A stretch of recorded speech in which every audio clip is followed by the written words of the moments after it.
आज ହେଉଛି ଓଡ଼ିଶାରେ ଦ୍ୱିତୀୟ ପର୍ଯ୍ୟାୟ मतदान गणतंत्र महापर्व सामिल हेबे भोटर एवं लोकसभा एवं विधानसभा जो प्रार्थी मैंने अच्छा भाग्य निर्धारण करेंगे। आम अच्छु सोरडा निर्वाचन मंडलीर सोरडा एनएसी होता एक सखी बुथ रे जो सकाल 7टा हो भोटर मैंने आसी पहुँची गले और अपेक्षा कर दृश्य देखिए लंबा लाइन लगी सारा जेहेतु सकाल 7टा पूर्वर मकपोल करा सब विभिन्न दलर जो एजेंट मैंने रही आसवा उपस्थित प्रिजाइडिंग अफिसर और पोलिंग अफिसर मैंने आसी पहुँची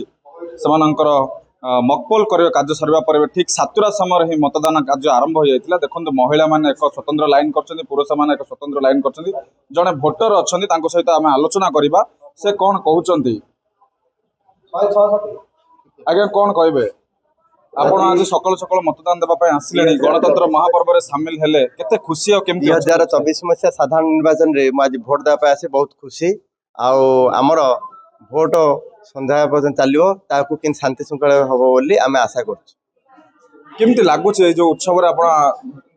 जॉइन करले कि भोट देवे केते खुशी अच्छे आज हाँ आज बहुत खुशी लगुच 2019 देलु आज 2024 मसीहा दौचे से बहुत खुशी लगुच। आजकल लोकसभा क्षेत्र में जो 7टी प्रार्थी रही आज भाग्य निर्धारण करेंगे भोटर भावुं सब भोटर मैंने आज सचेतन है निजर मतदान सब्यस्त करेंगे। हाँ आज समस्ते सचेतन अच्छा भोटर सब्यस्त करने से चिरकुट दिखाई से आसिक देवे भोट निहाती भाव में भोटर सहित आलोचना करते से कहते समस्त शांति श्रृंखला सहित आसवे और 2019 पर 2024 साधारण निर्वाचन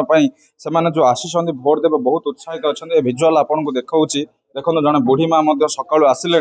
माँ कहे भोट देवाई आसने केत उत्साह उठी पड़े आसिले बहुत को मु भोट देवा उत्साह आसी भगवान भल कर जार होमर कौन अच्छे बहुत थर भोट देवे आम भोट दे भोट देवी देखो जड़े वृद्ध अच्छा से आसते भोट देवाई सकाल सकाल आसी उत्साहित अच्छा भोट देवाई बहुत खुशी अच्छा ये हूँ सोरडा निर्वाचन मंडलीर जो सोरडा एक सखी बुथर दृश्य सकाल सकाल 7टा समय हो भोटर मैंने आसले लंबा धाड़ी रही निजर मतदान सब्यस्त करेंगे और निजर प्रार्थी मनपसंदर प्रार्थी चयन करेंगे। सोरडा बराड़ी प्राइमरी स्कूल राजेश कुमार पंडा ओटीवी।